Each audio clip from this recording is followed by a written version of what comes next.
You know, I've never thought of Jaguar as a brand when I'm thinking of buying a new car. I don't know why. I mean, this looks nice, but I don't know. I've never really thought of Jaguar as a primary car. What about you, Sam? Yeah, it's not like a brand that comes to top of mind. Yeah, I guess it's got its own dedicated niche following, and Yeah. people who like Jaguar, which is a luxurious prestige brand, you know, I guess they kind of go with it.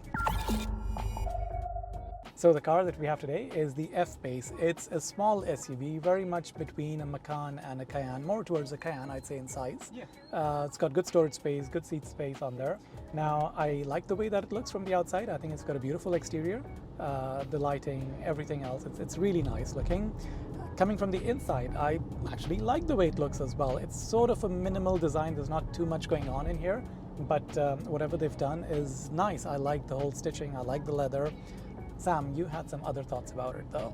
Yeah, I mean, I can agree with you. I like the brushed aluminium, the red leather interior looks really nice, but I think from a, I don't know, I'm this quality kind of orientated, you know, longevity kind of perspective. Right. So my first impression when I got in was, you know, you open the door, step into the seat, reach to grab the door handle, and it kind of had a little, like, you know, it flexed. It had a little creak to it, and I was like, I'm not expecting that with a new car, you know, a luxury car. And as I get in, you know, on the passenger side, that's not the case. So obviously it's had more drivers get in and out. That'd be the most used space. But it's still just 15,000 kilometers, Exactly. so it shouldn't really happen. It shouldn't be like a Interesting. I didn't notice that. I didn't feel that there were creaky parts or anything at all. I thought that the construction quality was nice, and I like the overall look of it.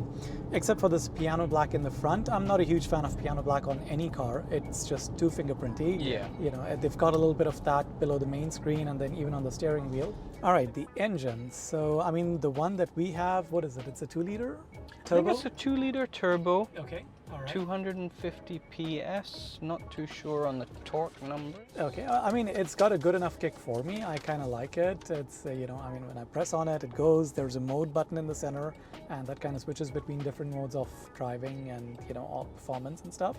Or basically, if you want to save some gas, well, you can do that as well. I like the kick, but what did you think of it? For me, it feels kind of like old as a platform per se. Okay. So, you know, it doesn't have any fancy DSG or a PDK gearbox. There's nothing fancy from that standpoint. So when you're driving it, I don't know, I felt it was kind of like hunting a little bit to move forward. Okay. And then performance-wise, I think we've all become somewhat spoiled, you know. We'd be used to a 0 to 100 of, you know, 5 seconds. This is somewhere around the 7-second mark. Electric cars have spoiled us with that, You know, haven't they? So that's... Fair enough, fair enough. You've got these paddle shifters as well, which are metal. I Yeah. really like that touch. I think that's nice. I haven't used them, but I do like the way they feel. I think that's nice to it. I remember you had also mentioned how the gearbox and the driving modes don't necessarily correlate to each other. Yeah, so you adjust your driving mode independently to the... And the driving Gearbox. modes that we have here are dynamic, comfort, eco, and rain, ice, snow. One that we probably would never use in the bike. You never know, right? One of the neat little touches is that based on your driving mode, the interior LED lighting kind of changes. So each one of them has got a specific color, and when you choose that, the dashboard screen as well as the interior LED lighting kind of changes to reflect that. Nice little touch, absolutely. Let's talk about the tech. That's what we're here for. It's got a massive 11.4-inch screen in the middle. I love it. I think it looks great. I like Super the size clean, of it. super crisp.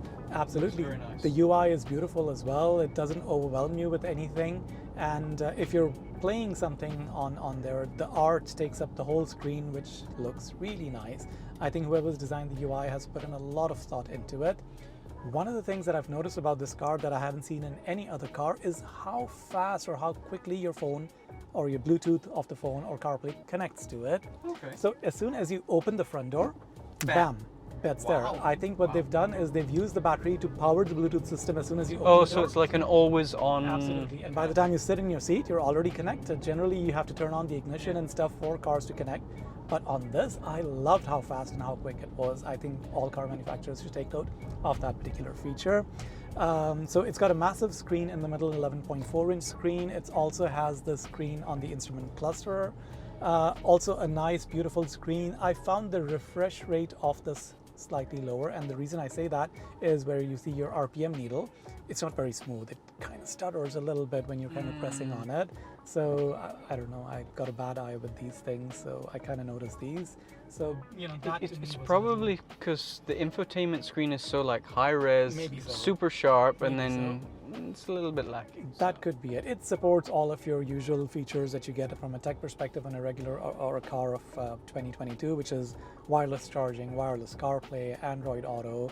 You've got your lane detection, blind spot warnings, all of that everything's on there. 360 camera. 360 camera, and I like the camera. I think they've done a good job with the camera. They've got these little sound modes around it. That's one thing I must say, when I was reversing the car in the parking, the audio directionality of how close you are, I thought that was fantastic. It was really nice, wasn't it? Really good. You get a clear indication, okay, it's something at the front right or something at the front left, rear left. Exactly. Fantastic. It's really nice. And just speaking of audio in general, this car sounds really nice. I think the sound system by Meridian is just fantastic. It's got, I think, 11 speakers and a subwoofer, and it just sounds really nice. I loved the way it sounds. I kind of relate the sound system on a car to a camera on a smartphone. You know, I mean, it's one of the features that you look for, but when it performs well, it really adds to the overall experience. So just like a camera on a smartphone, really, it's not maybe the primary thing that you're looking at, but when it's good, it really completes the picture. It totally adds up to it.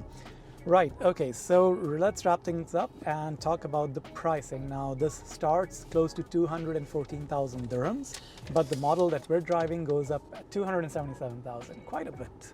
Quite a bit for this car. It is quite a bit. Yeah, I'm not sure I would pay that much for this particular car. I like the way it looks. I think it's a nice looking car. I like the performance of it. Tech is nice, but if I was to spend that much money, I would say the Tesla Model Y would probably be my choice. Purely because it's more techy, more electrical. It's an EV, right, at the end of the day, which is also going to save you on gas costs. Sure. But yeah, I mean, that would be my choice for that price range. What do you think? I think from a build quality standpoint, it's obviously been, you know, plagued with issues, the Teslas. So I think this has got more of a premium, more luxury feel. You know, the materials are beautiful, the design, the styling is much nicer from an interior standpoint. Absolutely, yes. But you get the performance, you're getting over-the-air updates. The tech for it all is of the just tech, something so that's unbeatable. If tech is front and center, then definitely the yeah, way to for sure.